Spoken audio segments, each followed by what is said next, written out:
Bonjour à tous. Je suis David Eicholzer, directeur et fondateur de WAM Référencement. Il est 10h30. Bienvenue déjà chez nous, chez WAM même, j'ai envie de dire. Il est 10h30. On va prendre encore quelques minutes, 2-3 minutes pour laisser tout le monde arriver. On a à peu près une centaine d'inscrits. Voilà, grosso modo. Je serai accompagné ce matin pour cette intervention dont je vous décrirai un petit peu l'ordre du jour et le déroulé par Mathieu Doubet, qui est responsable du pôle SEO et data chez WAM Référencement. Bonjour Mathieu. Bonjour, je ne sais pas si les gens m'entendent du coup, parce que j'ai coupé mon micro.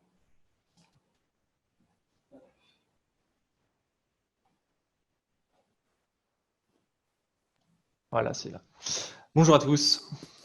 Voilà, on aura pour nous accompagner nos deux intervenants externes, clients, pour leur témoignage. Caroline Urny, qui est responsable acquisition et trafic chez Piscine Water. Hello Caroline. Bonjour. Et puis Éloi Boulanger de Malakoff Humanis, qui est responsable SEO voilà, dans le groupe Malakoff Humanis. Éloi, je ne sais pas si tu nous as déjà rejoints. Je crois que ça arrive. Je suis arrivé, je suis là. Eh bien, parfait, Éloi, merci. On va attendre 1 à 2 minutes le temps que chacun nous rejoigne. Et puis, quand on a un certain nombre de personnes, on va démarrer. Mais rassurez-vous, on va tenir le timing. Peut-être simplement pour vous donner le déroulé de l'heure et demie, finalement, qui va se dérouler. On va démarrer par le webinaire, par une conférence de Mathieu sur la refonte de site web et comment le SEO vient finalement se placer dans le projet de refonte. On va dire sur une durée à peu près de 40 minutes.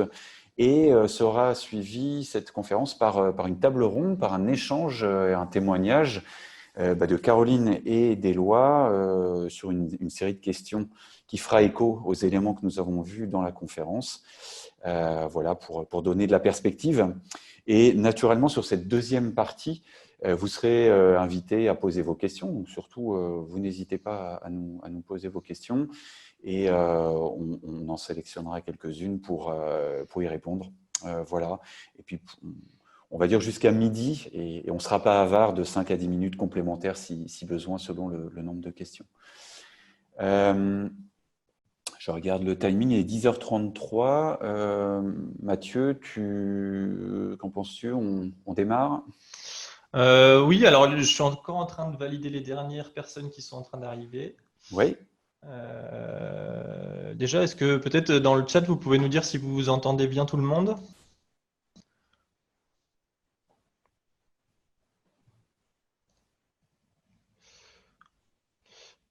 Je suis désolé d'avance pour ceux qui s'appellent tous Caroline Urny. Il y a eu une erreur dans le lien de validation pour les 30 minutes et du coup, vous n'avez pas forcément votre nom directement affiché.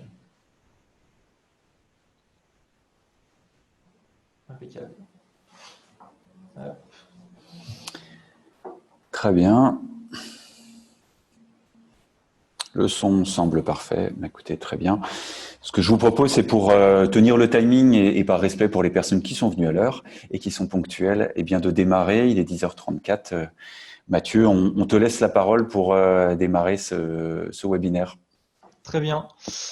En fait, je vais pas forcément aller très loin puisque c'est toi qui vas enchaîner sur la première slide du webinaire. Mais voilà un peu pour la présentation de WAM Référencement en quelques minutes. Exactement, on va être très rapide, hein, mais simplement pour vous dire qui on est WAM Référencement et comme son nom l'indique, eh bien nous faisons que du référencement naturel.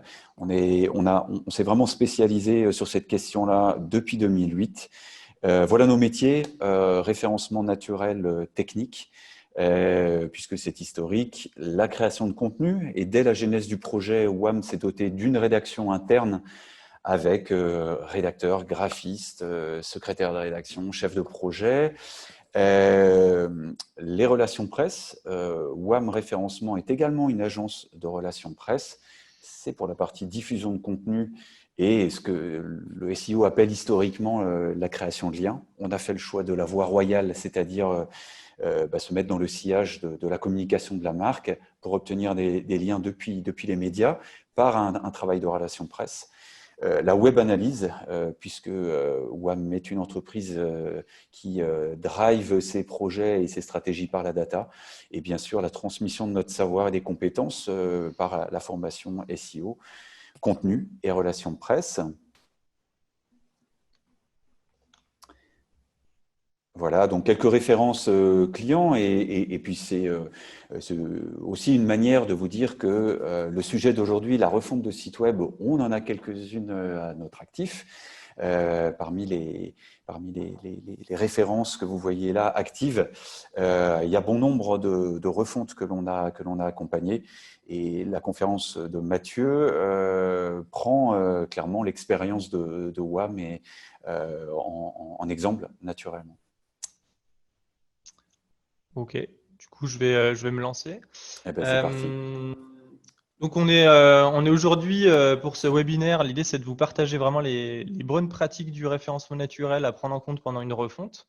On va vraiment balayer rapidement le contexte d'une refonte et ses implications, et voir ensemble en fait toutes les principales questions qu'il faut se poser sur un tel sujet. Ensuite, l'idée c'est qu'on puisse vous détailler les grandes étapes d'un projet de refonte où l'intervention du SEO elle est primordiale. Pour commencer, aujourd'hui, du coup, en fait, on veut tous éviter la situation catastrophe d'une refonte qui est ratée.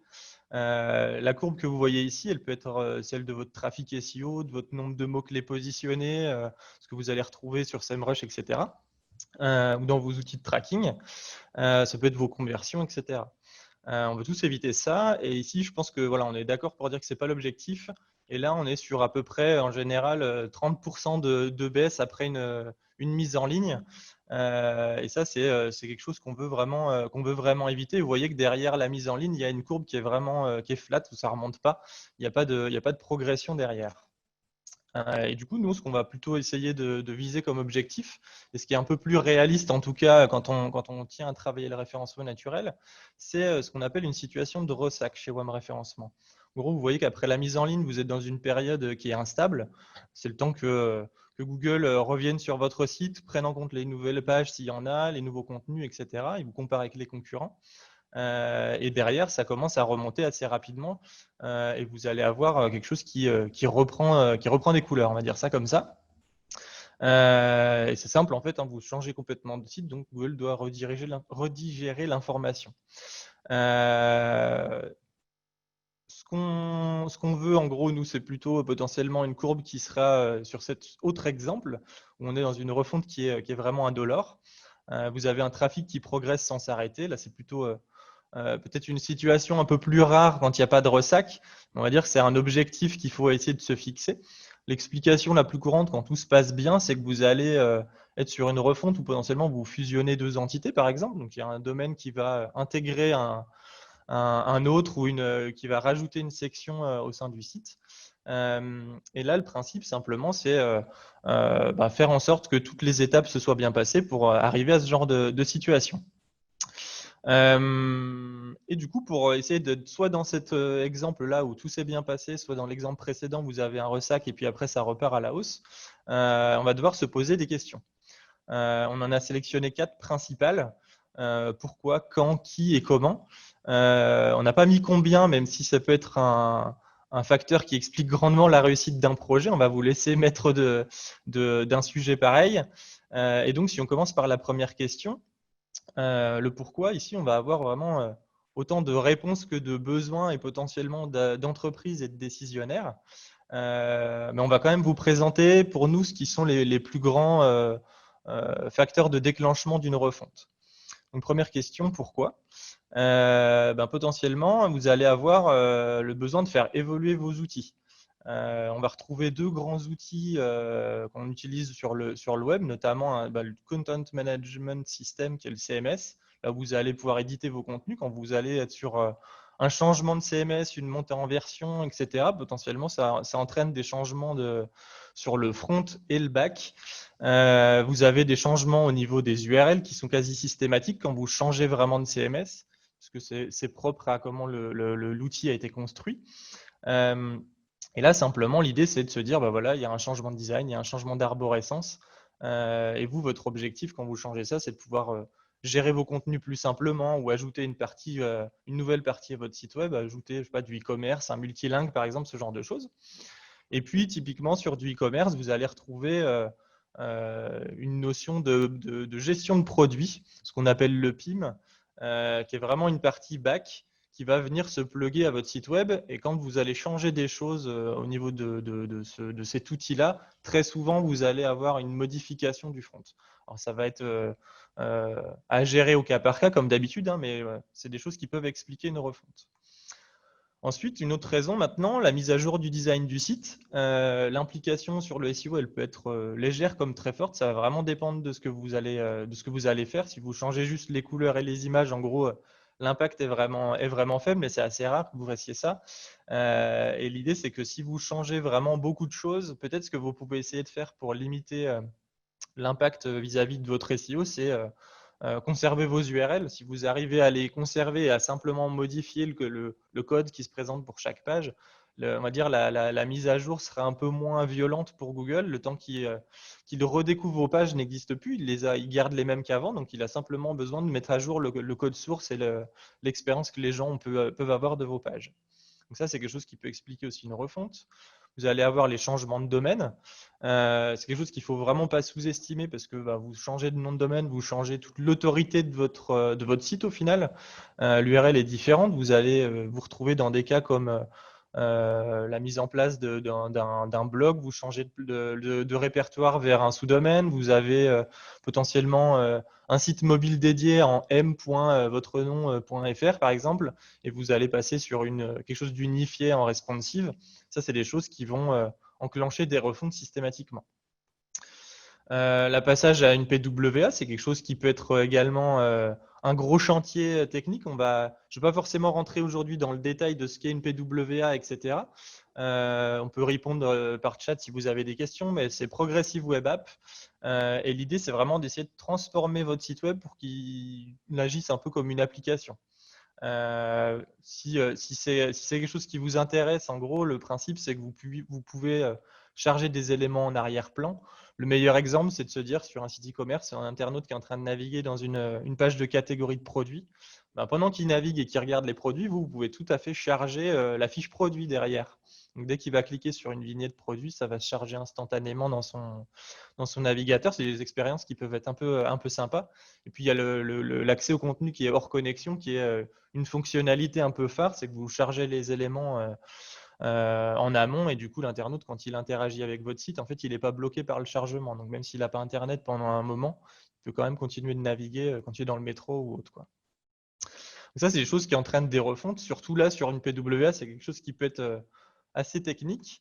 Et puis maintenant, si on parle d'un autre contexte, on a déjà vu un peu le changement de domaine qui peut être une stratégie d'entreprise en fait, qui évolue, mais vous allez aussi avoir du coup les fusions d'entités ou les séparations d'entités. Une convergence de sites, c'est quelque chose qui est un gros projet de refonte. On en parlera un peu plus tard avec Éloi de Malakoff Humanis. C'est des choses qui sont vraiment de grands chantiers et techniques et front. On a vraiment plein de choses qui sont à penser. Si on enchaîne sur une autre question, le quand, c'est quand le bon moment? C'est quoi les critères qui font que c'est à tel ou tel moment qu'on doit engager un chantier de refonte?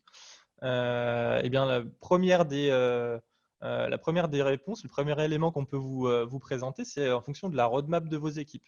Très souvent, ceux qui se chargent de mettre en place les tickets, la DSI en fait, ou votre agence web, peu importe comment vous êtes organisé, leur liste de tickets d'évolution en général, elle est assez longue. Et donc, le besoin d'une refonte, ça peut être soit vécu comme un ticket de plus, soit le moyen de regrouper tous vos tickets qui sont en attente et de faire en sorte que ce soit un méga projet. Et là, en général, du coup, vous avez la possibilité d'avoir tout qui avance un peu en même temps. Une autre explication du quand ça peut être le bon moment, c'est la saisonnalité. Si vous vendez des articles de ski en France, essayez d'éviter la mise en ligne en fin d'été, puisque vous avez votre saison hiver qui va se rapprocher très rapidement.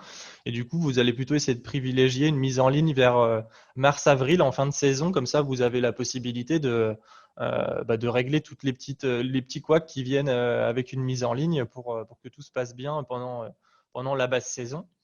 Et là, l'idée, c'est vraiment que vous puissiez permettre à vos équipes d'être focus sur votre projet de refonte et pas de bloquer la moitié de vos développeurs sur la gestion du quotidien avec le tunnel de paiement, des problèmes qui peuvent être liés à ça. Et là, le but, c'est vraiment que vous soyez tous sur ce projet.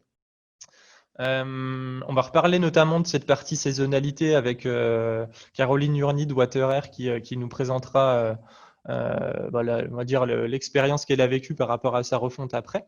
Puisque le Piscine WaterAir, son nom l'indique, ils vendent des piscines et le principe, c'est que la saisonnalité joue beaucoup.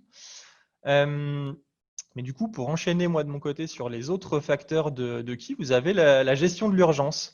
C'est pas Georges Clooney qui va nous dire l'inverse. C'est l'urgent et l'important sont deux choses qui sont vraiment très, très importantes dans le cadre d'une gestion de refonte. Si je peux vous donner un exemple qu'on a eu assez récemment chez WAM Référencement à gérer, c'est un site web qui a eu l'ensemble de la partie conversion du site, qui est un simulateur qui a été stoppé. On ne va pas dire du jour au lendemain, mais on avait très peu de temps pour s'organiser. C'était un partenariat qui faisait que le simulateur fonctionne.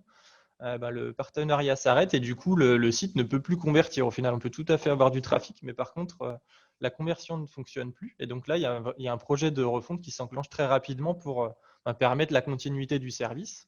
Ça, c'est des situations où on doit réagir vite et qui vont du coup engendrer vos projets de refonte. Si j'enchaîne avec la réponse au qui sont les intervenants du projet, qui est-ce qu'on doit embarquer dès le départ, je vais vous répondre assez rapidement, c'est tout le monde. Tout le monde, ça veut dire pas mal d'équipes différentes. Et le but pour on va dire, une bonne gestion du référencement naturel, ça va être de sensibiliser toutes les personnes que je vais vous présenter, en tout cas les entités que je vais vous présenter, aux problématiques du référencement naturel. C'est un sujet qui est tentaculaire. On intervient sur plein de petits morceaux de la refonte. Et le but, c'est qu'on puisse vraiment interagir avec chacun et que chacun interagisse ensemble sur ce sujet du SEO. Si on s'intéresse du coup au premier qui, la DSI, l'agence web, selon comment vous êtes organisé, ce que je disais tout à l'heure, globalement, on peut potentiellement intégrer aussi, je ne l'ai pas forcément marqué ici, c'est un parti pris, mais les graphistes, on les a plutôt rangés dans la partie communication. Toutes ces personnes-là, on va devoir les intégrer. C'est eux qui travaillent sur le fond du site, sur la partie zoning, le back-office, le front, tout ça, c'est la principale entité, on va dire, qui travaille sur le projet. Le reste, c'est des gens qui viennent se greffer à des moments bien précis. Mais ici, si vous imaginez en gros que la personne qui est en charge des zonings de votre site web va communiquer directement avec l'intégrateur et le développeur, si tout le monde discute bien ensemble, il y a des gains de temps qui sont assez énormes par rapport à ça. Donc forcément, votre agence web est intégrée dès le départ. Votre hébergeur, puisque même si je ne vais pas rentrer dans le détail de toutes les problématiques techniques que votre hébergeur peut être amené à gérer, vous allez retrouver toutes les problématiques de mise à disposition de votre site, le fait de le délivrer sur Internet avec du load balancing, des CDN, la gestion du cache, etc. Vous avez plein de problématiques très techniques qu'il faut prévoir en amont.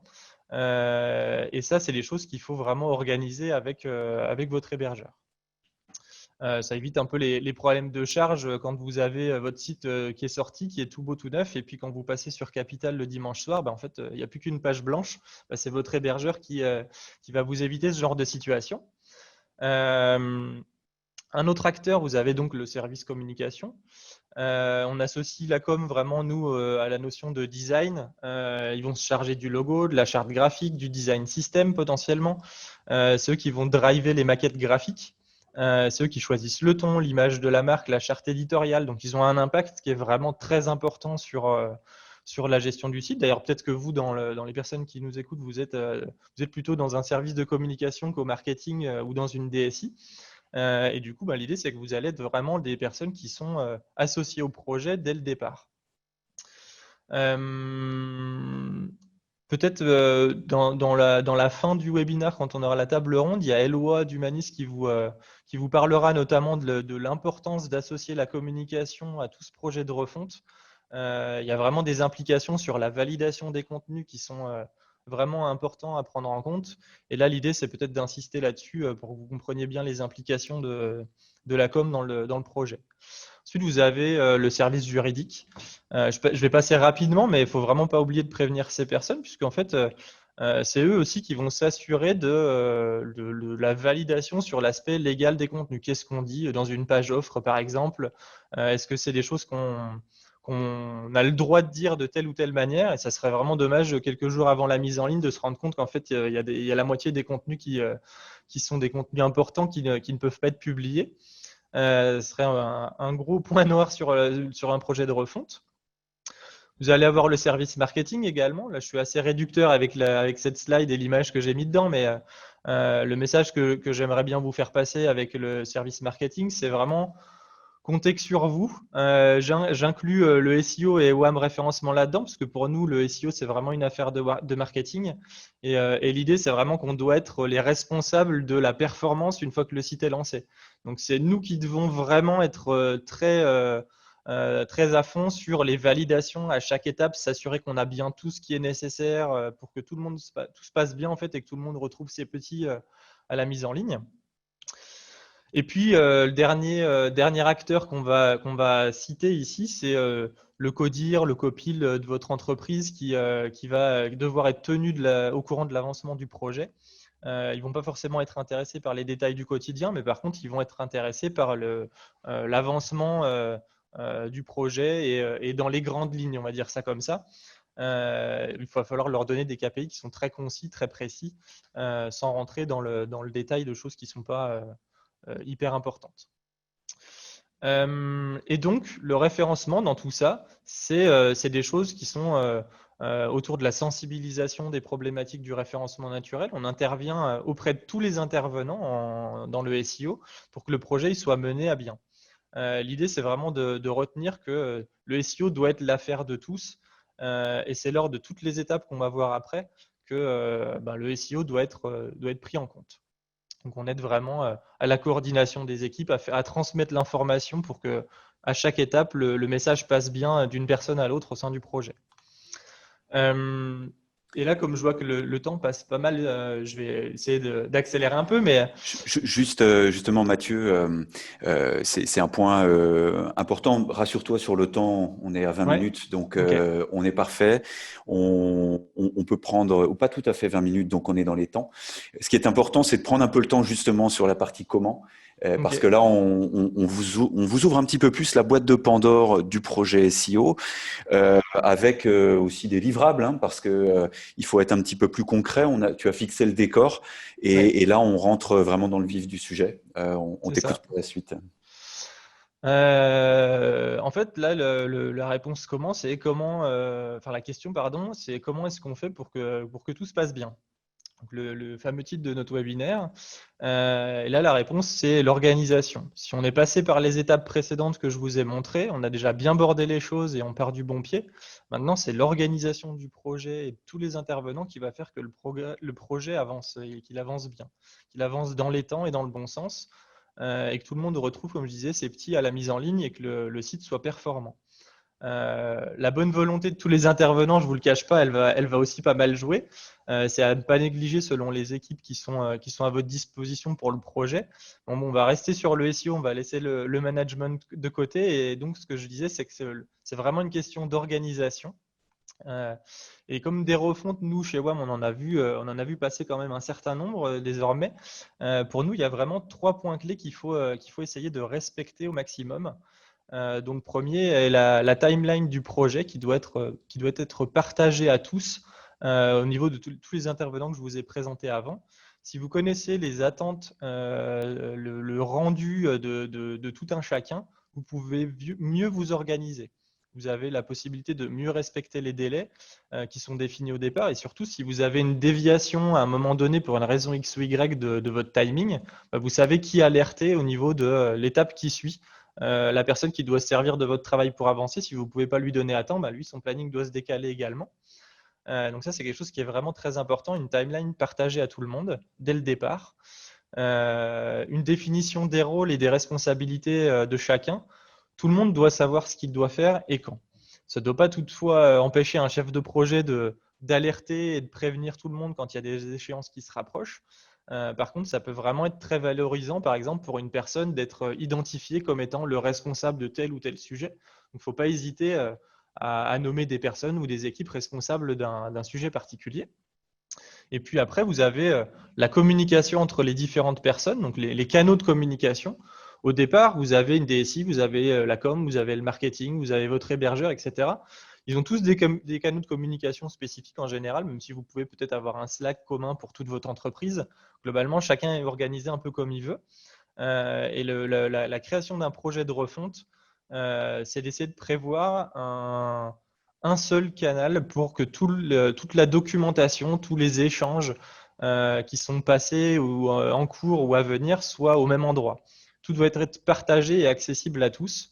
Et là, clairement, moi, si j'ai un message encore à vous faire passer, c'est incluez votre responsable SEO, votre agence SEO, peu importe comment vous êtes organisé, dès le départ, dès que vous commencez à sentir que le projet de refonte, il est sur les rails et il va arriver, c'est important que votre SEO soit là, parce que vous allez le voir juste après. On a vraiment de très nombreuses étapes à respecter pour que tout se passe bien. Et c'est des choses qu'il faut penser en lien avec votre référenceur. Et donc, du coup, ce que je vous disais, c'est qu'on a l'organisation du projet qui est à prévoir. On l'a segmenté, nous, en 3 grandes étapes. Ce qui se passe avant, ce qui se passe pendant et ce qui se passe après. Et celui qu'il ne faut vraiment pas négliger, c'est le après. Donc là, je vous laisse prendre le temps de regarder un peu tout ce qu'il y a sur cette slide, parce qu'il y a pas mal d'éléments. Vous voyez qu'il y a vraiment pas mal de choses pendant. Ça veut dire que du moment où vous commencez à travailler sur votre projet de refonte, il y a énormément de choses où le référenceur va intervenir. Et puis, je vous ai gardé une dernière étape sur le bonus game avec un point qui sera vraiment à ne pas négliger. Et on verra à la fin de la présentation. C'est ma dernière slide. Et après, je repasserai la parole à David, Éloi et Caroline pour la suite. Si on attaque, du coup, puisqu'on va passer chaque étape ensemble, l'idée, c'est une étude mots-clés. En général, le point de départ, c'est votre étude mots-clés qui va être travaillée avec votre référenceur. Et là, je pense que vous avez déjà dû voir ce genre de document. En tout cas, j'espère que vous en avez déjà vu.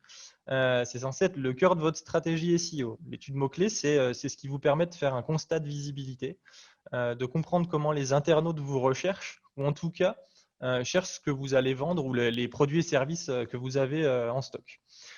Généralement, c'est un long fichier Excel qui est connu dans le détail par celui qui l'a fait. Et puis après, il y a peut-être pas grand monde qui sait exactement ce qu'il y a dedans, parce qu'il peut y avoir des centaines, des milliers, voire des dizaines de milliers de lignes. Ça dépend un peu de la taille de votre entreprise et du volume de produits que vous avez. Mais l'idée, c'est vraiment, du coup, pour ce genre de document, se référer plutôt à ce genre de slide-là. Vous avez des choses qui sont un peu plus lisibles. Déjà, c'est une synthèse. Ce qu'on fait chez WAM Référencement, c'est que pour chaque document de travail qu'on a avec des Excel, puisqu'on les a aussi, ces grands fichiers Excel qui sont super longs, mais on a bien vu qu'en général, jusqu'à la ligne 80, les gens ils connaissent ce qu'il y a dedans, puis après, en fait, ils abandonnent parce qu'il y a beaucoup trop de choses. Les mots-clés à valider, tout ça, c'est des choses qui sont très compliquées parce qu'il y a beaucoup trop de volume. Et l'idée, c'est qu'on synthétise ça, nous, sous des formes de présentation. On va vraiment segmenter les études en se disant, voilà, il y a potentiellement des segmentations par thématique, il y a des segmentations par micro-moment. Je veux acheter, je veux aller, je veux m'informer, etc. C'est des choses qui sont importantes de prévoir parce que ça vous permet derrière de construire une arborescence ou en tout cas potentiellement des parcours clients sur votre site. La fameuse Customer Journey qui vous permet de dire, voilà, il va passer par telle étape, puis telle étape. En fait, ces étapes, c'est potentiellement des volumes de demandes que vous allez pouvoir identifier avec une étude mots-clés. Et du coup, cette étude mots-clés, l'idée, c'est vraiment d'en faire des parcours. Après toute cette étude mots-clés, ce qu'il faut vraiment prévoir aussi en termes d'étapes dans cette section avant un projet de refonte, c'est ce que je vous ai présenté au tout départ, c'est la sensibilisation des équipes aux enjeux du référencement naturel. parfois dans les grands groupes, vous avez une personne qui est en charge du SEO, et puis dans le projet de refonte, en fait, il y a peut-être 50, 60, 70 personnes qui vont intervenir. Donc, vous voyez tout de suite, déjà, une personne, ça fait peut-être pas beaucoup. Et du coup, nous, chez WAM, on fait beaucoup de pédagogie en amont des projets. Soit seul parce qu'on est la personne qui est identifiée comme étant le référenceur du projet, soit en lien avec un référenceur qui est internalisé chez l'annonceur, par exemple. C'est vraiment quelque chose qui est important parce que la conception du site derrière, elle va vraiment dépendre des problématiques SEO. Du coup, étape importante, se faire entendre et arriver à embarquer tout le monde avec vous sur le projet. Ensuite, vous avez la fameuse timeline dont je parlais tout à l'heure.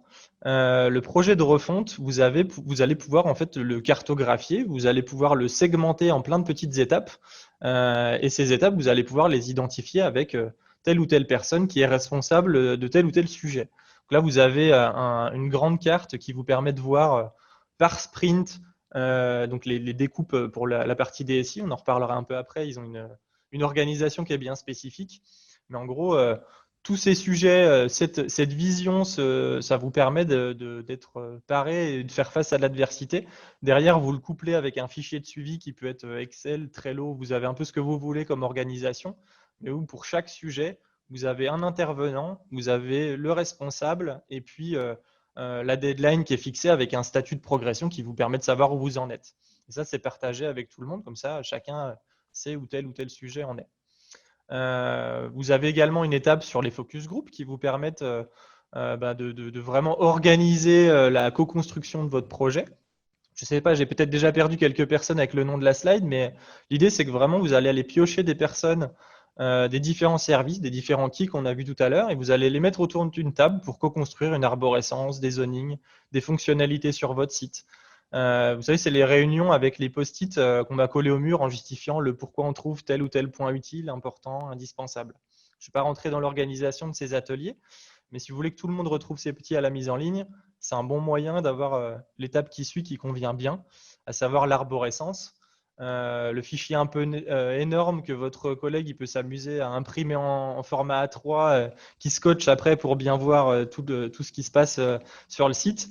C'est peut-être vous, je suis désolé si c'est vous, mais globalement, en gros, l'idée c'est d'accompagner ce document avec peut-être un mapping des anciens contenus. Vos anciennes pages sur le site actuel, elles vont se retrouver comment dans le nouveau site, pardon. Et là, si j'ai un petit conseil, essayez d'avoir peut-être plusieurs versions de votre document d'arborescence plutôt que d'essayer d'en avoir un qui est très fourni avec tout dedans qui sera plus lisible. Essayez d'avoir des choses qui sont le plus light possible et du coup d'avoir peut-être plusieurs déclinaisons selon l'utilisation du document. Donc une arborescence réussie, ça va vous permettre vraiment d'organiser votre site par thème, etc. Vous avez votre customer journey qui va être identifié avec vos lots de pages, etc. Et les parcours, du coup, seront vraiment physiquement présents. Vous les verrez dans votre document. Là, vous avez un exemple, c'est la potentielle future arborescence du site de WAM Référencement, ou en tout cas celle qu'on aimerait bien pouvoir avoir le temps de mettre en place. Et du coup, derrière, vous avez vraiment une arborescence qui est établie, un cahier des charges SEO qui va être présenté. Un bon cahier des charges, il doit être complet, mais il ne doit pas être long. Son format, il est vraiment important. Et le but, c'est que vous puissiez vous assurer en fait que ceux qui doivent utiliser ce cahier des charges le lisent. Et on sait tous qu'un Word qui fait 100 pages, en général, les gens qui doivent se référer à la page 45 ou 72, ils vont pas le lire. Donc là, l'idée, c'est vraiment sourcer l'information, rendre un document qui est complet mais compréhensible et pas trop long, surtout. Ce document de cahier des charges, il va vous permettre de faire dérouler des user stories, les fameuses US pour les intimes. On enchaîne vraiment avec ces US sur les premiers développements et puis la création des zonings dans le cadre de votre projet pour tous vos gabarits de pages. Et du coup, on va passer donc du cahier des charges au zoning, ce qui vous permet de visualiser les premières pages du site. Là, attention, c'est la même chose, votre SEO doit rester dans la boucle. Pour que chaque étape en fait, soit respectée, on doit s'assurer qu'on n'a rien oublié dans notre zoning par rapport à ce qui était mentionné dans le cahier des charges. Si votre page d'accueil, elle doit présenter un H1 par exemple, c'est des choses qu'on oublie assez souvent pour une page d'accueil, mais ça reste important aussi pour cette page-là. Mais tous les encarts, on doit vraiment s'assurer qu'ils sont là et qu'ils sont respectés pour chaque étape. Est-ce qu'il y a les contenus, est-ce qu'il y a les liens, est-ce que, je sais pas moi, votre simulateur justement, il est bien présenté dans tous vos gabarits, est-ce qu'il y a bien un call to action, ce genre de choses. Votre référenceur, en fait, il va y prêter attention. On passe à l'étape des maquettes graphiques. Promis, cette fois, en fait, on va vous laisser jouer avec les couleurs. Vous pouvez faire tout ce que vous voulez. Si vous voulez une licorne à paillettes au milieu du site, il n'y a pas de problème. Par contre, nous, on va être assez pointilleux sur le contenu. Peut-être un peu les liens aussi, les images, le menu, le footer, mais faites tout plaisir sur le design. On est exigeant sur ce que vous mettez dans les pages, mais pas forcément sur comment vous allez le présenter. Ça reste important qu'on soit dans cette étape de validation des maquettes parce que en général, les graphistes n'aiment pas trop le texte et du coup, ils ont tendance à le faire sauter. Donc, nous, on est toujours là pour venir s'assurer que c'est quelque chose qui est bien pris en compte. Mais voilà, gardez votre SEO dans chaque étape, c'est primordial. Après, vous avez potentiellement une étape de découpe des maquettes HTML. Vous allez dynamiser vos pages. En gros, vous passez d'une image à quelque chose que vous pouvez cliquer, vous pouvez déplier vos menus, etc. Et là, si vous ne faites pas les choses dans les règles, en fait, ça risque de pas forcément plaire à Googlebot. Et l'idée, c'est qu'on puisse vraiment s'assurer, nous, en tant que référenceurs, de comment vous avez intégré chaque élément de votre maquette en termes de code source. Comment est-ce que vous avez intégré l'image? Est-ce que vous chargez des choses dans la page après son chargement, donc à l'action, etc. On va vraiment s'assurer de savoir comment vous construisez tout ça. Et donc, l'importance ici, c'est vraiment de vérifier finalement votre page, comment est-ce qu'elle est codée. Ensuite, vous êtes au niveau d'une pré-production. Donc là, vous avez déjà avancé. Vos développeurs, ils ont fait pas mal de choses. Et vous avez déjà vos URL, vous pouvez y accéder. Vous êtes vraiment dans l'univers de la DSI ce coup-ci. Alors, on sait que ce monde-là, il peut potentiellement vous faire peur si vous sortez des réunions où ça parle de sprint, d'US, de tickets, du daily d'hier et de la story map sans trop savoir ce qui s'est passé. La bonne nouvelle, c'est que votre référenceur, lui, il parle le même langage que tous ces gens-là et qui va s'occuper tout seul de recéter tous les éléments qui le concernent. Donc là, ça passe par vraiment s'assurer que pour chaque étape, il a tout ce qu'il lui faut, mais il va même potentiellement participer à la rédaction de ce que le développeur doit suivre comme trame. Il va accompagner l'équipe de développement sur la recherche de solutions, etc. Donc c'est la même chose, il faut l'intégrer dès le départ. Une autre étape qu'il ne faut pas oublier, le plan de redirection. Ici, je suis désolé si la slide elle n'est pas aussi belle que les précédentes. J'avoue, c'est pas très cool. Mais retenez juste en gros que vous devez rediriger vos anciennes URL vers les nouvelles en 301. Si vous avez un chiffre à retenir, c'est 301. Voilà, c'est tout. C'est pas si difficile, c'est pas joli, mais par contre, c'est primordial et c'est obligatoire pour toutes vos refontes. Rediriger vos anciennes pages. Et en gros, vous avez ici une slide à emporter. Vous avez tous les outils qui vous permettent de savoir ce qu'il faut, où je peux retrouver des anciennes URL. Une étape cruciale s'il en est, la mise en ligne.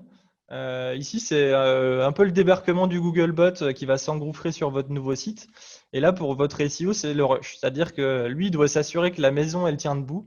Il va passer des heures à tout vérifier, à s'assurer que il n'y a pas des liens cassés, il n'y a pas des pages qui se chargent trop lentement, etc. Et là, si vous avez une mise en prod qui se fait à 3 heures du mat, votre référenceur, il faut qu'il soit là à 3 heures du mat au milieu des développeurs pour s'assurer qu'il peut suivre les correctifs de mise en ligne, post-mise en ligne, pardon. C'est une course contre la montre qui s'engage pour lui, puisque plus on va laisser Googlebot accéder à des choses qui ne sont pas prévues, plus ça va générer des problématiques à corriger plus ou moins rapidement en fonction des problèmes qui sont gérés, qui se présentent. Pardon. Donc, on va vraiment prioriser en tant que référenceur les différentes actions qu'il faut mener et on va en fait éviter que le bateau il prenne l'eau. J'ai dit maison tout à l'heure, mais c'est plutôt bateau. Et voilà, donc l'idée, c'est vraiment s'assurer qu'on puisse avoir quelque chose le plus clean possible. Et je vous promets, j'arrive sur la fin de mon intervention pour vraiment toute cette partie étape de refonte. Et l'idée, c'est que comme je commence un peu à m'embrouiller, je vais commencer à vous parler des tableaux de bord. Pour nous, il y en a vraiment deux qu'il faut prévoir. Le premier, c'est un monitoring technique pour vos développeurs, en fait. vous allez faire un suivi de l'indexation, un suivi du crawl de votre site. Et vous allez avoir un tableau de bord qui est vraiment dédié à vos devs. C'est-à-dire que l'information, à dire en général, peu importe si c'est très joli ou pas, il faut qu'elle soit très visible et utile. Le principe, c'est que votre développeur doit accéder le plus vite au problème et il doit pouvoir savoir est-ce que le problème est important ou pas. Vous avez vos objectifs, vous savez, si je dépasse l'objectif de page orpheline sur mon site, je dois pouvoir le régler assez rapidement. Tout le monde gagne du temps. Et puis, vous allez avoir un tableau de bord qui est plutôt là sur un pilotage décisionnel. Vous allez avoir quelque chose qui est très clair, qui est concis. Peut-être un petit conseil, n'oubliez pas les commentaires si vous voulez retransférer ce tableau de bord sous format PDF ou quoi à votre direction. L'idée, c'est vraiment que plutôt que des commentaires du genre ça monte, ça baisse, essayez vraiment d'argumenter, il s'est passé telle chose, voilà pourquoi. Essayez de chercher un peu l'étape d'avant et surtout l'étape d'après pour corriger si jamais vous voyez des choses. Donc là, le but, c'est vraiment comment se passe la performance du site. Est-ce que ça marche ou est-ce que ça ne marche pas? Et puis du coup, on arrive à notre fameux bonus game dont je vous parlais tout à l'heure. C'est le LO2, le fameux mirage en fait dont tout le monde peut parler. Je crois que j'ai déjà entendu parler de l'O3 ou de l'O4 même dans des projets de refonte. Là, c'est vraiment l'étape finale du projet de refonte, mais c'est surtout le début de votre roadmap que vous ne devez pas lâcher en cours de route en fait. Je compte vraiment sur vous pour qu'il existe et qu'il arrive dans les semaines ou les mois qui suivent votre mise en ligne. Faut vraiment pas relâcher vos efforts parce que le SEO, c'est un travail qui est constant.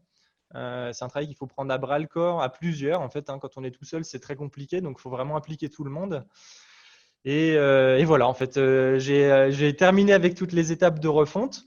Je vais vous laisser tranquillement écouter David, Éloi et Caroline vous présenter les expériences qu'ils ont vécues dans leurs projets respectifs. Et du coup, David, si tu veux bien, je te passe la main. Merci Mathieu, tu peux boire un verre d'eau. Merci de nous avoir Merci. abreuvés de tous ces éléments et puis aussi de livrables dans cette deuxième partie. On en a vu un certain nombre d'aperçus.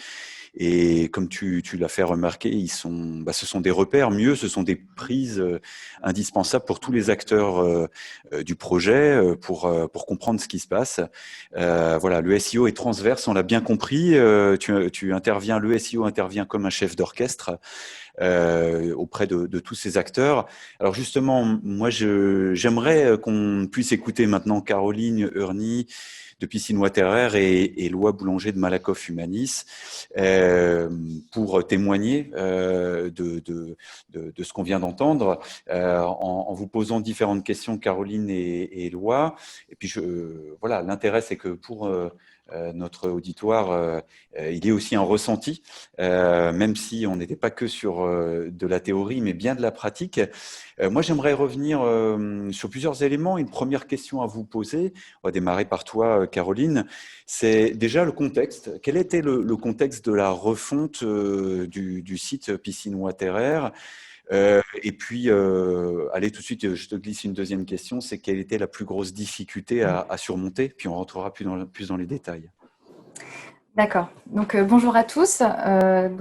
Pour situer le contexte de cette refonte, il faut savoir que j'ai intégré l'entreprise en fait après la mise en ligne de ce nouveau site, donc un peu au cœur de cette phase 2 que vous avez décrit. Mais le projet était encore très actif et donc bien présent dans l'ensemble des équipes. Donc, je peux évidemment en témoigner. Donc, quel est ce contexte qui a motivé la refonte du site de prospection Waterer? C'était tout d'abord un site vieillissant d'un point de vue design, d'un point de vue fonctionnel, d'un point de vue technique également. Nous étions sur un CMS propriétaire plus maintenu, donc là, problématique qui allait se poser dans l'avenir. Nous avions également un site mobile qui ne gérait pas du tout la responsivité. Et il fallait évidemment gérer tous les contenus sur une interface dédiée, donc très laborieux.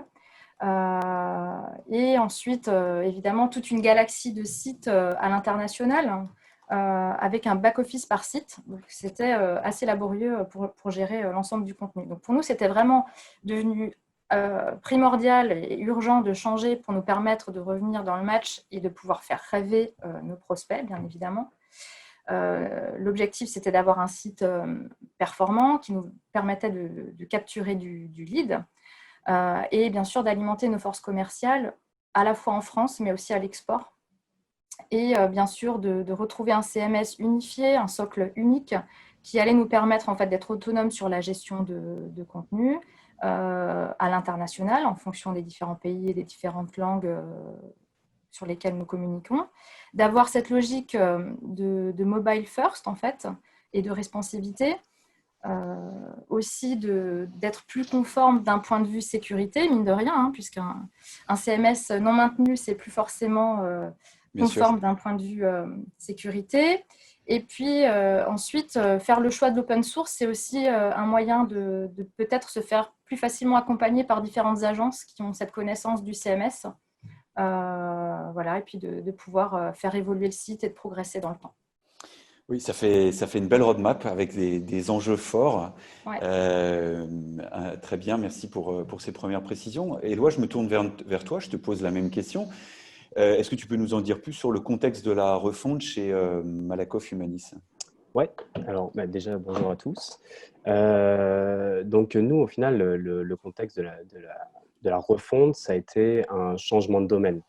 C'est-à-dire qu'on a fusionné deux groupes, donc Malakoff Médéric et Humanis, courant 2018, mais officiellement, donc on l'a publié, disons, en 2020. Et en fait, le contexte est arrivé autour de cette fusion-là. On a dû donc créer un nouveau domaine qui allait finalement figer ce nouveau groupe. Donc, tout l'enjeu pour nous a été finalement de recenser dans un premier temps un petit peu l'actif qu'on pouvait avoir au sein des deux groupes. Il faut savoir que c'est quand même deux groupes qui ont fusionné aussi par le passé, donc multiplié les différentes applications, les différents sites. On s'est retrouvé avec une galaxie assez incroyable de sites.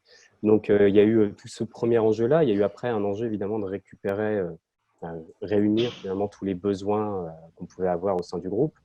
On est dans le système de la protection sociale, on a des enjeux aussi très réglementaires. Donc voilà, on a réussi à finalement, le contexte a été ça, de matcher un petit peu tous ces besoins-là. Donc la cible qu'on voulait travailler, qui a été différente de nos deux anciens sites, travailler sur les personas, donc voilà, définir plus profondément la cible. Sur la ligne éditoriale du site, l'ambition même aussi en termes de visibilité, c'est important. Le côté aussi responsive, comme le disait aussi Caroline.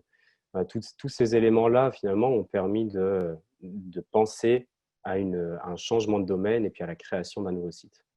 Très bien. Donc, d'un côté, on a eu pour Piscine Water Air la notion de l'international et beaucoup d'évolutions techniques, mise en conformité aussi de la sécurité.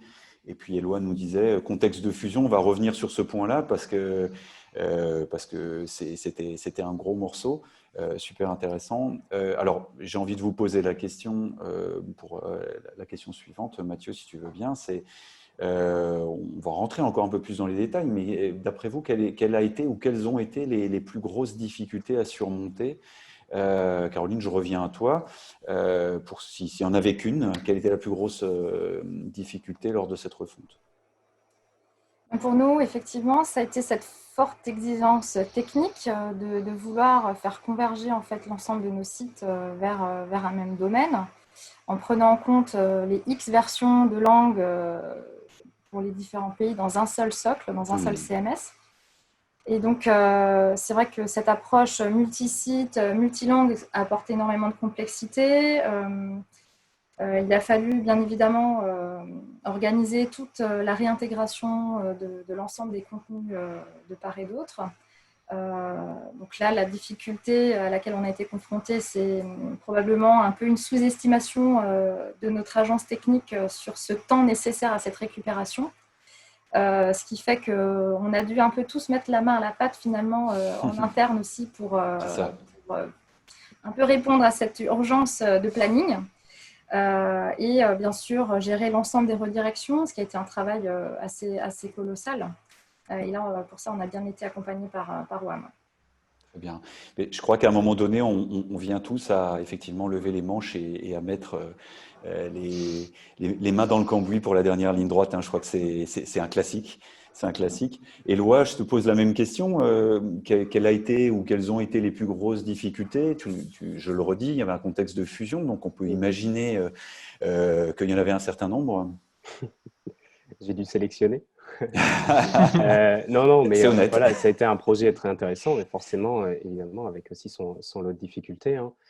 Moi, je pense que d'un point de vue purement SEO, ce qui a été le plus compliqué, en tout cas le plus gros enjeu, la plus grosse difficulté, ça a été réellement de sensibiliser tout le groupe et même tout le projet plus spécifiquement aux enjeux du référencement. On partait finalement, on avait fusionné donc de deux entités, de deux groupes, donc Malakoff Numérique et Humanis, qui n'avaient pas tous les deux la même culture au niveau du référencement. Et donc en fait, à partir du moment où on a fusionné, on a dû réellement recommencer réellement toute cette démarche. Et en fait, ça a dû se faire très rapidement. Donc on a passé avec WAM, on a passé globalement 6 à 8 mois aussi à faire du pushing sur nos actions SEO, sur de la pédagogie, sur beaucoup de présentiel pour finalement s'intégrer au centre du projet et puis être directement une partie prenante finalement dans ce qui allait se passer sur le projet. Donc, il y a eu vraiment ce gros degré de sensibilisation. Et après, d'un point de vue plus… et alors, juste pour terminer déjà sur cette partie sensibilisation, en effet, une fois qu'on avait réussi à enclencher un petit peu toute cette machine un petit peu, on a réussi en effet à être beaucoup plus intégré à tous les échanges et à devenir pierre angulaire un petit peu de certains chantiers. Donc là, c'était vraiment intéressant sur ce point-là. Et après, je dirais peut-être la partie un peu difficulté du projet global, ça a été un timing imparti qui était très short. Comme je disais tout à l'heure, en fait, on avait un lancement de la marque qui se faisait début 2020. Et voilà, on ne pouvait pas déroger à ça. Donc, il a fallu de toutes les manières sortir un site. On a sorti un site très sympa pour le 1er janvier, ou un petit peu après. Mais voilà, ça a été clairement la difficulté, pouvoir arbitrer avec toutes les différentes contraintes, les différents chantiers, comment réussir à sortir un site de lead, un site de prospect au 1er janvier. Oui, ça c'est un gros défi, effectivement, quand on ne peut pas déroger à une date, c'est tout le monde sur le pont. Tu fais bien de parler de sensibilisation. Mathieu le disait pendant la conférence, on a besoin d'un chef d'orchestre et là on comprend toute cette dimension. En fait, moi j'ai même coutume de dire que la majorité on va dire, sur un ensemble de critères, ou de facteurs, c'est le facteur humain qui est décisif pour la réussite de ce genre de projet. Tu l'as dit, avec cette capacité à fédérer les acteurs, se faire connaître et voilà, ajouter du lien. C'est comme ça que ça se passe. Alors, on va rentrer encore dans les détails, bien sûr, mais j'aimerais quand même, avant qu'on rentre un peu plus dans les détails, vous poser cette question grossièrement. Après 6 mois de ces refontes, vous avez fait quel constat? C'était une réussite? C'était une mitigée? Éloi, je reste avec toi peut-être sur cette question. Oui. Alors, finalement, donc le site est bien sorti début janvier, donc ça c'était objectif réussi. On a eu une période d'instabilité au final dont on émerge en ce moment, et puis voilà, on est en train de rebooster toute notre visibilité sur le site grâce à différentes actions que je pourrais définir un petit peu plus tard, mais voilà, on a eu donc cette bascule qui a été assez intense, qui a été ensuite qui s'est enchaînée finalement avec un petit peu la crise sanitaire, donc ça n'a pas forcément amélioré, mais aujourd'hui on a un site qui est très fonctionnel, on a un site qui avance et qui a amélioré jour après jour grâce voilà, aux différentes actions des chantiers.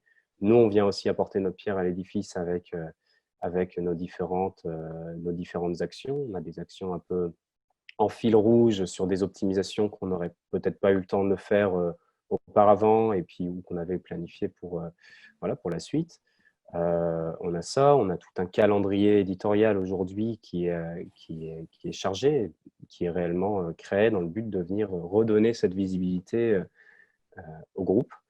Et puis, dernier point, je pense aussi sur ce qui nous permet d'avancer aussi là-dedans, c'est qu'on a des monitorings assez précis que ça soit de notre part, nous sur la SEO, mais que ça soit aussi de la part de d'autres équipes. L'idée, c'est réellement d'essayer de monitorer au maximum différents objectifs sur le site afin voilà, de réellement trouver éventuellement les points de cassure, Oui, voilà, les points à corriger et puis de venir les optimiser par la suite. parfait. Mais donc Merci, voilà, Éloi. Caro. bilan positif et Oui, ça va aller de mieux en mieux en plus. parfait. Caroline, de ton côté? De notre côté, effectivement, ça a été plus compliqué sur le plan technique. Donc, 6 mois plus tard, on était encore un peu dans cette phase post-mise en ligne avec une bonne part de correctifs à apporter, de choses qu'on n'a peut-être pas eu l'occasion de faire et que par rapport au planning, hein, bien évidemment, et de devoir corriger au fur et à mesure. Donc, on avait aussi pendant quelques temps pas mal de petits correctifs à apporter. Mais c'est vrai que là, on est quasiment 2 ans plus tard. On peut très bien. On admet qu'on n'a aucun regret, et notamment en termes de SEO, parce que tous les efforts qu'on a investis en fait, dans cette refonte, malgré les petits aléas ou gros aléas de planning et de difficultés techniques, aujourd'hui, on a vraiment pu fusionner tout sur le même domaine. Et ce déploiement de nouvelles arborescences porte vraiment ses fruits. On peut le constater dans les chiffres aujourd'hui. Donc, c'est très positif pour nous. Très bien. Alors, j'aimerais revenir sur un aspect hyper important de la refonte. Mathieu en a parlé. C'est la saisonnalité. Parce que voilà, il faut se préparer aussi en anticipant les temps forts de vos marchés respectifs. Alors Caroline, je reste avec toi sur cette question-là parce que voilà, on l'a vu, vous fabriquez des piscines, vous vendez du rêve, et on se prépare assez tôt pour la saison. J'imagine que la saisonnalité, c'est fondamental. Absolument. Oui, c'est fondamental. Alors, comme vous pouvez certainement l'imaginer, la saison piscine, c'est surtout entre le mois de mars et le mois de septembre-octobre. Donc, on avait vraiment planifié ce projet en deuxième partie de l'année pour pouvoir prendre le temps de s'occuper de toute cette préparation et de prévoir donc une mise en ligne plutôt au mois de décembre. L'idée, c'était évidemment de ne pas être pénalisé suite à cette refonte au moment où la nouvelle saison allait démarrer. Donc, c'était prendre cette espèce de marge pour laisser le temps à Google de redigérer, de réapprivoiser ce nouveau site et puis idéalement d'être à nouveau bien positionné dès le mois de mars en fait. Donc là, ça a été très exigeant en termes de synchronisation des équipes, des agences, parce qu'on avait un laps de temps très ambitieux, on peut dire, pour ce projet assez gros. Ensuite, on a été confronté finalement à faire un choix vraiment stratégique. C'était de précipiter quelque peu la mise en ligne, quand bien même tous les aspects techniques et SEO n'avaient pas été cochés, n'avaient pas atteint en fait le niveau de qualité souhaité, puisque on voulait vraiment éviter d'être vraiment au creux de la vague, Oui. dans ce ressac, hein, comme on dit, au moment où allaient démarrer les demandes des internautes, évidemment. Donc ça, c'était un peu précipité sur ce moment-là, mais enfin, bon, c'est passé. On n'avait pas trop le choix, c'était cette... C'est ça. Je crois qu'un des moyens que vous aviez eu à l'époque pour lancer le site et ne pas avoir tout fini, c'était de passer certains pays sur la nouvelle version avant d'autres, quoi, en gros, c'est ça, hein. Voilà, on a séquencé en fait la mise en ligne. Donc, on a dû raisonner par marché prioritaire, en fait, tout simplement, hein, en séquençant un petit peu les mises en ligne au fur et à mesure. Ça nous a permis de limiter ce phénomène de ressac. Et Loi, pour la saisonnalité, en fait, vous, tu l'as dit tout à l'heure, hein, c'était pas tant une question de saison, c'était une question aussi de programmation, parce qu'il y avait un contexte de fusion. Finalement, vous aviez pas trop le choix, comme tu disais, hein. C'est ça, en fait, après, si, il y a de la saisonnalité dans notre activité, Bien sûr. évidemment, mais là, c'est vrai que ce qui a drivé réellement la lancée de ce site, c'était le lancement de la marque, de la campagne de marque. Il y avait tout un plan qui a été fait pour pour booster un petit peu la notoriété du groupe. Donc, on a été très clairement drivé par ça. Et c'est ce qui a, voilà, on avait toujours, disons, cette deadline qui arrivait début janvier, et puis on a dû sortir le site, voilà, quoi qu'il arrive. Donc je rejoins Caroline hein, dans le sens où finalement, nous non plus, on n'a pas forcément pu avoir tous les éléments parfaits tels qu'on le souhaitait d'un point de vue SEO, d'un point de vue dev, mais c'est là où finalement voilà, la roadmap, tout ce qu'on vient mettre en place après comme action sur l'année est censé venir aussi corriger un petit peu ça Bien sûr. et puis rendre plus perfectible le site. Alors, ce qui nous emmène à l'organisation, je reste avec toi, Éloi, et en l'occurrence, sur un projet comme ça, avec fusion de sites, il y a combien d'intervenants finalement sur ce type de projet? Et est-ce que tu peux nous en dire un petit peu plus sur l'organisation, sur le mode d'organisation que vous aviez choisi, justement pour tenir ce délai qui était compressible? Ouais, alors nous, on était voilà, en prenant réellement toutes les parties prenantes parce qu'il y a eu, voilà, il y a eu quand même beaucoup de monde finalement qui intervenait sur ce projet. Je dirais qu'on était environ entre 50 et 70 personnes. Donc c'est vrai que c'était quand même une machine à faire tourner, une machine en termes d'organisation surtout. Donc on a été très clairement en mode agile et accompagné aussi par un coach pour aller dans cette optique-là. Donc, avoir un coach, finalement, ça nous a permis de nous rassembler à certains moments clés du projet au cours des 8-9 mois de la création du site et de pouvoir un peu, si vous voulez, tout remettre à plat et surtout redonner des interdépendances entre chacun des chantiers et des sujets. Donc, nous, là, c'était vraiment intéressant. Et puis là, c'était top pour travailler donc avec Maxime de WAM, en l'occurrence, parce qu'il fallait justement gérer toutes ces interdépendances avec des chantiers, sachant qu'on a 60-70 personnes à aller voir. Il faut pouvoir aller voir quelles peuvent être chacune des petites accroches avec les autres chantiers et se dire que si nous, par exemple, on n'a pas produit ça, peut-être que le chantier X, il ne pourra pas avancer parce qu'il attend notre input. Donc, c'était intéressant. Ça venait vraiment donner de la valeur finalement au travail de chacun et réaliser des interdépendances. En fait, on devait fonctionner tous ensemble pour faire avancer le projet.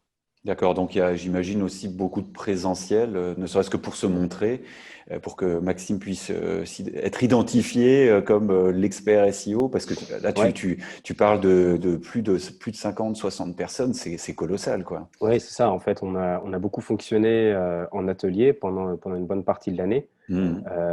Et donc, c'est clair avec Maxime, on a été très présents sur ces ateliers-là. L'idée, c'était de se montrer, mais pas seulement, c'était aussi de faire valoir nos intérêts, évidemment, Absolument. lorsqu'on venait travailler finalement sur les zonings, sur les wireframes, sur l'arborescence, qui a été un gros chantier Tout à fait, on y reviendra, oui. au sein du groupe. Donc, c'était être en présentiel et venir montrer nos intérêts. Ça a vraiment permis finalement d'intégrer le SEO au même titre que le sujet des devs, que la DPO, donc plus tout ce qui est légal. C'était important, très important. Oui, très bien. Caroline, je te repose la même question pour combien il y avait d'intervenants. Évidemment, ce n'est pas exactement la même envergure, mais ça n'en est pas moins important, on est bien d'accord. Et puis, quelle place vous avez donnée aussi au SEO dans tout ça?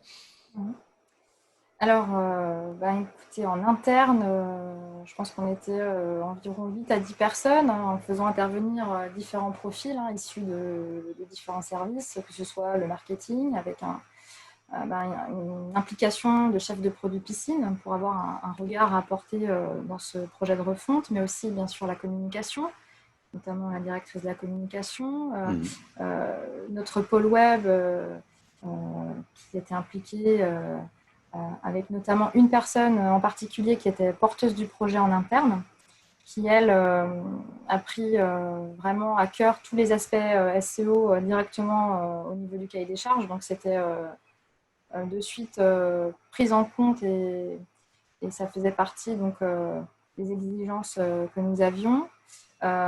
Également, des personnes issues du commerce pour avoir ce regard du point de vue de la force de vente. Bien sûr. Également, une personne du juridique qui nous aide et nous accompagne sur des aspects de mention légale, de RGPD. C'est important aussi. Et puis en externe, donc évidemment, l'accompagnement de WAM, avec essentiellement 2 personnes, beaucoup de recettes techniques et d'accompagnement. Ça, on peut le retenir. Et puis, notre agence technique, donc web, avec environ 5 personnes aussi. Donc, c'est pas mal d'équipes. Et puis, l'organisation qu'on avait retenue, c'était évidemment d'essayer de faire travailler de concert les différentes parties, que ce soit l'agence web, l'agence SEO. Et puis, on a fonctionné sur le principe de réunion de travail également, en réfléchissant au persona, au parcours type sur le site.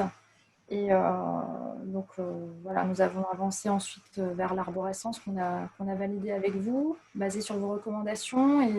Et puis ensuite, tout le travail réalisé en termes de coordination et de pilotage par notre équipe web interne, pour faire converger l'ensemble des intérêts, en fait. Alors justement, je vais arriver un petit peu plus au livrable, travaillé et transmis aux équipes. Il y a notamment le cahier de charges technique, comme le disait Mathieu, qui doit être à la fois succinct et en même temps, on a vu sourcé, et mieux que sourcé, il doit apporter des actions concrètes, d'ailleurs qui doivent être mesurables derrière. Et puis on évoquait les user stories aussi qui en découlaient. Le cahier de charges technique, il est censé influencer concrètement les choix techniques, voire de technologie, de CMS. Caroline, je reste avec toi. Est-ce que le cahier de charges technique a joué un rôle de repère? Mieux, est-ce qu'il a carrément influencé vos choix? Est-ce que tu peux nous en dire un peu plus? Alors, on était déjà accompagné par WAM dans les années précédentes, donc il y avait déjà tout un travail en amont qui avait été fait, qui commençait un petit peu à nous amener vers ce projet de refonte, avec beaucoup de recommandations, notamment sur un choix potentiel de CMS, d'un point de vue fonctionnalité, etc. Et donc, effectivement, c'est ce qui nous a amené et nous a fait mûrir dans ce projet. Et même si à un moment donné, on a quand même plus ou moins imposer notre choix de CMS de par ces contraintes de réintégration de l'ensemble de nos sites et de la gestion multilingue, multisite. Donc clairement, c'est ce qui nous a mené vers ce projet-là. Et on a vraiment été bien accompagnés avec des indications sur des modules existants et adaptés au SEO pour intégrer dans notre CMS. Donc, ça a clairement participé à nos choix et à nos décisions, ça c'est clair. Tu peux rappeler le CMS en l'occurrence, Caroline? Oui, on est parti sur Drupal. Drupal, effectivement, Ouais, qui est c'est ça. un bon cheval pour cet exercice du SEO. Éloi, de ton côté, tu peux nous en dire un petit peu plus sur le CMS et puis le rôle qu'a joué ce cahier de charges? Oui, Drupal aussi, pour nous. Voilà, le choix a été fait dans ce sens-là. Donc, en fait, un peu dans le même, finalement, dans la même direction que Caroline, l'accompagnement qu'on pouvait avoir avec vous, avec WAM, a finalement influencé aussi les décisions. C'est clair que le cahier des charges, on a été, je pense, l'un des premiers à venir fournir en fait un livrable dans le projet. On a essayé de prendre le pas assez rapidement pour se dire, allez, on loupe rien. Et en fait, ce cahier des charges, il a un peu rythmé aussi, nous, toutes nos actions qu'on allait avoir pendant ces 8-9 mois de création, de production. Et donc, on se figeait très réellement à ça avec Maxime. Donc, Maxime était un petit peu le chef d'orchestre technique de ce cahier des charges. Cahier des charges qui s'est finalement dupliqué, dupliqué, si vous voulez, sur un peu la backlog, donc avec l'outil de ticketing tel que Mathieu, tu pouvais l'annoncer tout à l'heure. Et par étapes, ça nous servait aussi de point d'avancement. Donc, nous, parfois, on avait des livrables qui venaient aussi se matcher avec d'autres chantiers. Et ça servait aussi de point, du coup, de vérification. À partir du moment où on se mettait tous ces éléments dans le cahier des charges, il fallait que ça soit aussi des points de recette sur lesquels on ne pouvait pas, qu'on ne pouvait pas négliger. Donc ça a été un petit peu, enfin ça a été une très bonne chose ce cahier des charges. Ça nous a apporté pas mal de choses. Je suis désolé, il y a de l'orage, je sais pas si Ça s'entend, ouais. vous entendez, Ouais, on est pas mal non plus niveau orage, mais il est déjà passé chez nous. Alors concernant un autre livrable hyper important, ce sont les recommandations apportées sur les maquettes et les zonings. Là, on touche clairement au sujet de la place du contenu dans chaque vue, finalement, du parcours utilisateur. Donc, c'est souvent un moment clé avec d'âpres discussions. Là, je me tourne vers toi, Caroline, parce que vous êtes dans un domaine où l'illustration joue un rôle hyper important hein, pour accompagner l'utilisateur à convertir quand on vend des piscines.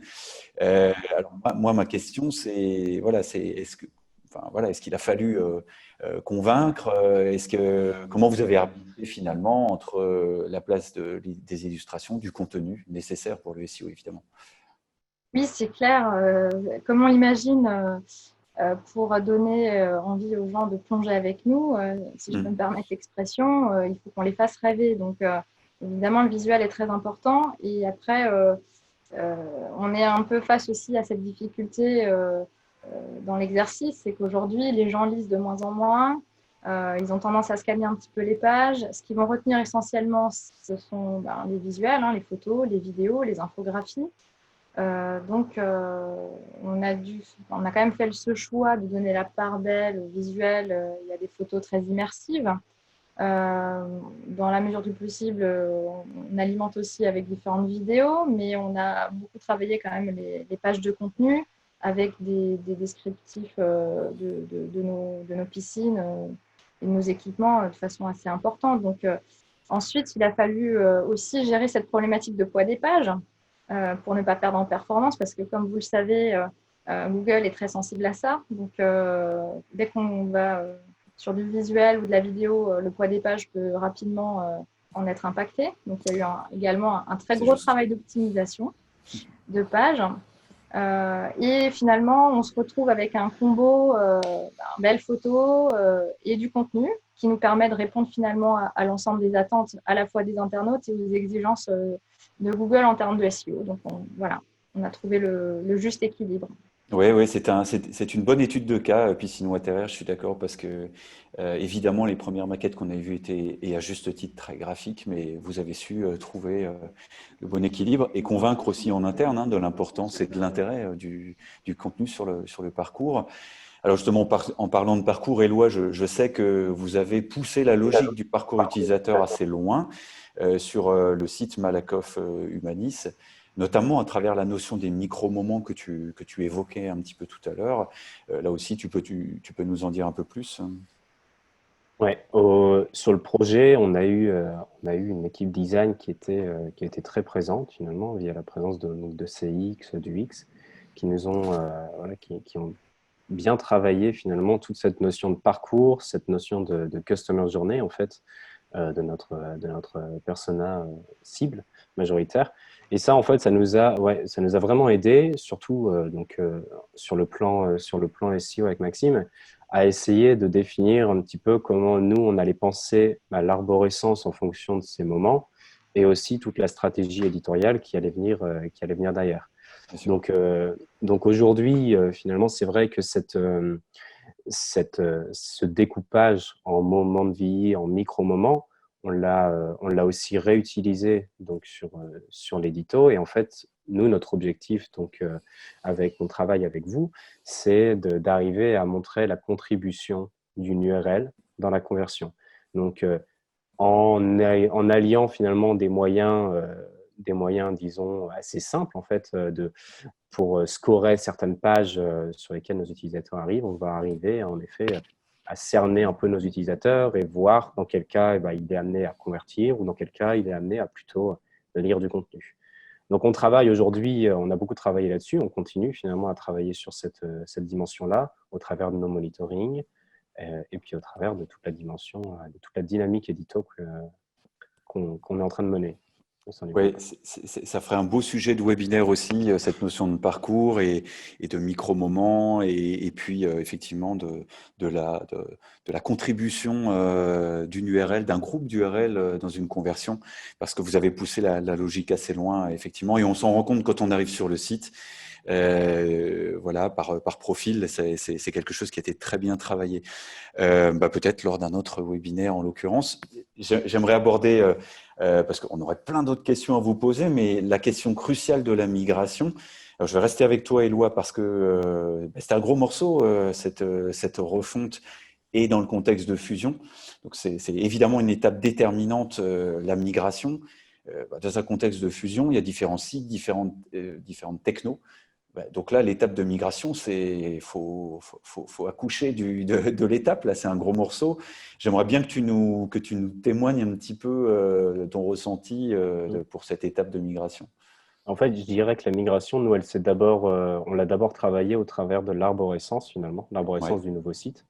Donc, on a beaucoup planché dessus avec aussi l'équipe design et avec, du coup, évidemment, Maxime, sur cette arborescence sur laquelle on a pu voilà, avoir l'exhaustivité des pages qu'on souhaitait avoir et autant qu'on pouvait, finalement, faire matcher les anciennes pages, donc de nos anciens sites, avec ce nouvel environnement. Donc, il y a eu un travail, réellement un travail de fourmi qui a pu être fait par Maxime là-dessus, à venir répertorier tout ce qu'on pouvait avoir et puis à venir matcher avec notre nouvelle arborescence. Donc ça a pris beaucoup de temps parce qu'on avait aussi des sites qui étaient voilà, des sites un peu à droite à gauche qui n'avaient pas forcément les mêmes CMS, Eh oui. qui n'étaient pas forcément parfait comme on aurait pu l'imaginer d'un point de vue technique. Donc c'était un peu compliqué. Finalement, on a réussi à faire matcher l'ensemble de ces pages. Et aujourd'hui, en fait, cette migration, elle continue. C'est quelque chose qu'on garde toujours en fil rouge.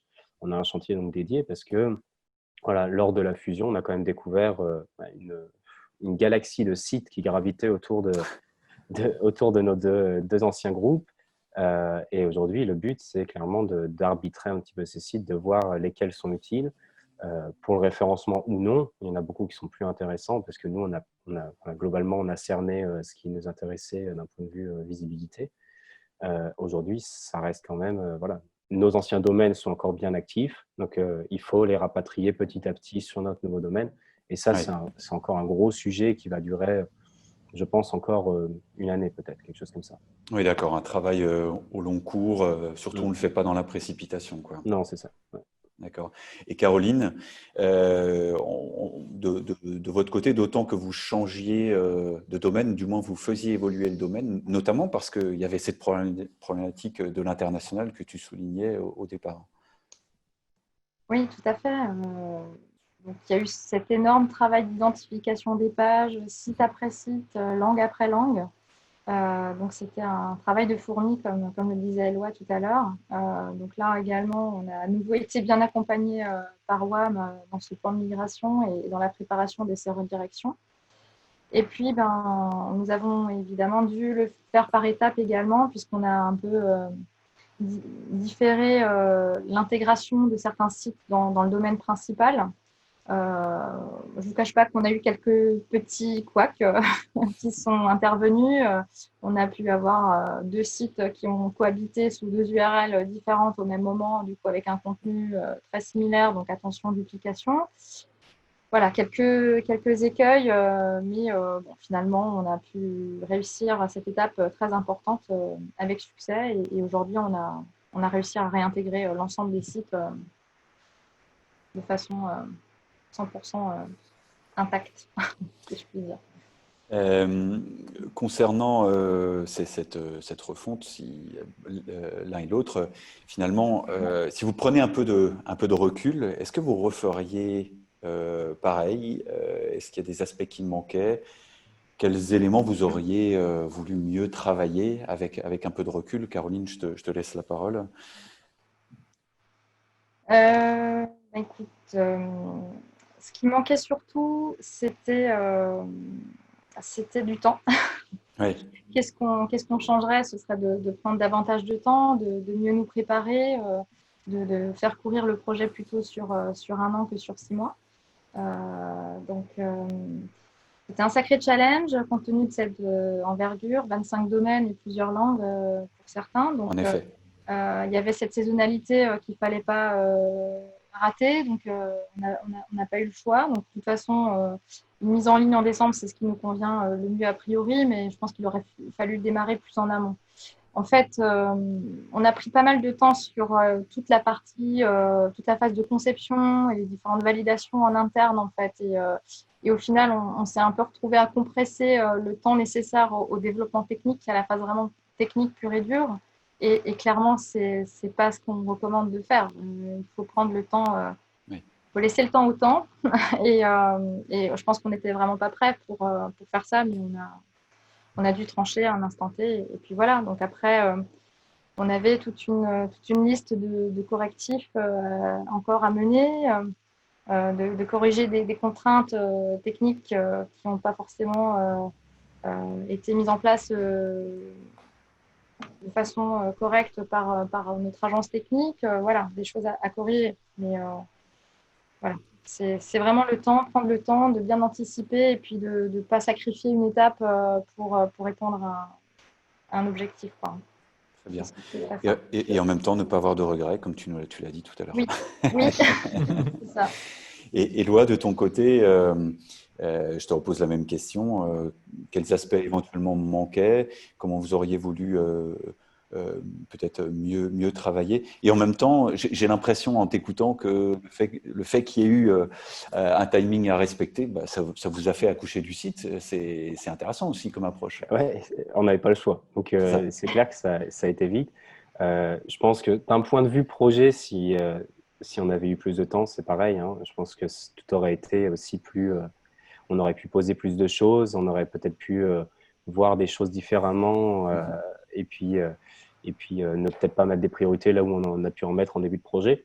Ça, c'est vraiment d'un point de vue projet. Après, d'un point de vue plus référencement, je dirais que aujourd'hui, avec du recul, je sens qu'en fait, tout le travail de sensibilisation qu'on a pu faire pendant cette année avec Maxime, et finalement qui s'arrête, enfin qui continue toujours aujourd'hui, mais qui s'est arrêté quasiment là, allez, globalement, avril, disons, le point culminant a été cette année, sur 2020. Je sens qu'en fait, tout ce travail-là a fait qu'aujourd'hui, vraiment, le SEO est partie intégrante de chacun des projets, quels qu'ils soient, des projets digitaux en tout cas, quel qu'il soit, et que finalement, après, c'est à nous d'arbitrer si oui ou non, il y a des choses qui sont intéressantes pour nous. Mais c'est vrai que je pense que le travail de sensibilisation est très, très important sur ce métier-là. Beaucoup de gens ne connaissent pas forcément les enjeux et puis tout ce que ça peut apporter comme avantage pour une marque, sur les moteurs de recherche. Donc, ça aurait très clairement facilité, je pense, beaucoup de choses, c'est sûr, et ça nous aurait peut-être aussi permis de ne pas forcément nous acharner sur certaines choses. Il y a des points forcément du cahier des charges techniques qu'on a priorisés et que finalement on n'aurait peut-être pas dû dans un premier temps, qui nous aurait permis de se focaliser davantage sur d'autres éléments. Je pense à l'éditorial. L'éditorial, chez nous, ça a été un très gros sujet. Oui. Il y a eu un gros sujet finalement sur lequel on a retiré un gros capital de fiches éditoriales, donc vraiment du contenu pur sur le nouveau site. Et ça, je pense que voilà, on aurait pu anticiper aussi ce problème-là. C'est quelque chose qui est arrivé sur la fin du projet. On aurait pu l'anticiper. On n'a pas eu forcément le temps ou on ne l'a pas vu venir. Et voilà. Avec du recul, on aurait pu changer évidemment ce genre de choses-là. Ouais. Super intéressant. Alors, je vais concire la dernière question pour tenir un peu le timing aussi. On approche des midis. Le lot 2 peut être un mirage, comme le disait Mathieu, mais ça peut être aussi une réalité. C'est le fameux lot 2 où on dit on embarquera tous ces éléments-là plus tard parce qu'il faut tenir le délai. Et tu viens de le dire, Éloi, des fois, on ne peut pas déroger. Alors, est-ce que ce lot 2 est finalement arrivé? Tu as déjà un peu partiellement répondu, je reste avec toi, Éloi, mais il y a eu un lot 2, est-ce qu'il y a eu un lot 3, est-ce qu'il y aura même un lot 4 après la mise en ligne? Alors nous, on continue en fait à optimiser le site et à intégrer donc toutes les choses qui n'ont pas pu être priorisées pour cette première version. Maintenant, c'est clair, ça n'a pas non plus le même rythme que ça pouvait avoir avec la grosse machine qu'il y avait l'année dernière. Mais voilà, ça a mis un petit peu de temps à se lancer. Maintenant, on est dedans. Ça vient d'un point de vue, réellement d'un point de vue dev, mais ça vient aussi, nous, avec nos actions qu'on peut construire avec Maxime. Voilà. On est dedans. Ça va pas être aussi rapide, mais on est dedans. Et Caroline, de ton côté, de votre côté, chez WaterAir?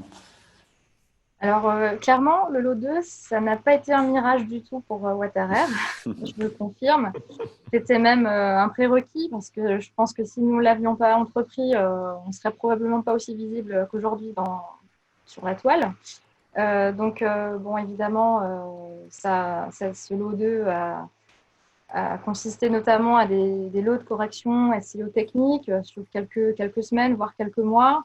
On a poursuivi notre travail d'optimisation des images, notamment pour améliorer nos performances de temps de chargement.